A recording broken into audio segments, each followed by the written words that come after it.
Hello guys, నా పేరు Sohel. Welcome to sale with Sohel. 2 days back 2026 FIFA world కప్లో Spain versus Cape Verde European team మధ్యలో match జరిగింది.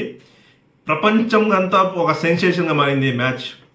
Cap Verde European టీంని Spain ఈజీగా ఓడిస్తారనుకున్నారు. But there is a God plan అన్నట్టు Cape Verde goalkeeper 40 years old Virginia Spain 24 shots కొడితే కనీసం ఒక్క గోల్ కూడా పనిలేదు.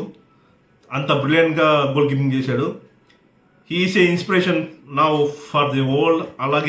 అలాగే వర్జినియా ప్రూవ్ చేశాడు age is just a number అని. మనం కూడా చాలా మంది డిసప్పాయింట్ అయిపోతాం, అలాగే డిప్రెషన్ కూడా వెళ్ళిపోతున్నాం ఈ మధ్య. జాబ్స్ రావటం లేదనేసి, లైఫ్ సెటిల్ అవ్వలేదనేసి. చూడండి, వర్జినియా 40 years ఏజ్కి వరల్డ్ కప్ డెబ్యూ ఇచ్చాడు. ఈ జనరేషన్లో మనం కూడా చాలామంది లైఫ్లో సెటిల్ అవ్వలేదని డిసప్పాయింట్ అండ్ డిప్రెషన్గా వెళ్ళిపోతాం.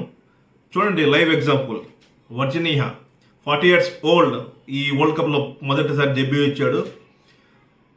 వరల్డ్ కప్ రాకముందు తన ఇన్స్టాగ్రామ్ ఫాలోవర్స్ 46K వరకే. ఈ మ్యాచ్ అయిన వితిన్ హవర్స్లో తన ఇన్స్టాగ్రామ్ ఫాలోవర్స్ 2.2 million వెళ్ళారు. ఆల్మోస్ట్ ఈ 2 daysలో 10 million ఫాలోవర్స్ వరకు వచ్చేసారు. ఇది ఒక ఎగ్జాంపుల్, లైఫ్ ఎప్పుడైనా చేంజ్ అవుతుంది అనేసి. Believe in your self. Success late అవ్వచ్చు కానీ బట్ సక్సెస్ రావడం కంపల్సరీ పక్కా. ఖచ్చితంగా డిసప్పాయింట్ అవ్వద్దండి లైఫ్లో ఇంకా సెటిల్ అవ్వలేదనేసి. మీకు ఈ వీడియో నచ్చుతుంటే లైక్ చేయండి, సబ్స్క్రైబ్ చేసుకోండి, షేర్ చేయండి. మరో వీడియోలో కలుస్తాం. జై హింద్, జై భారత్.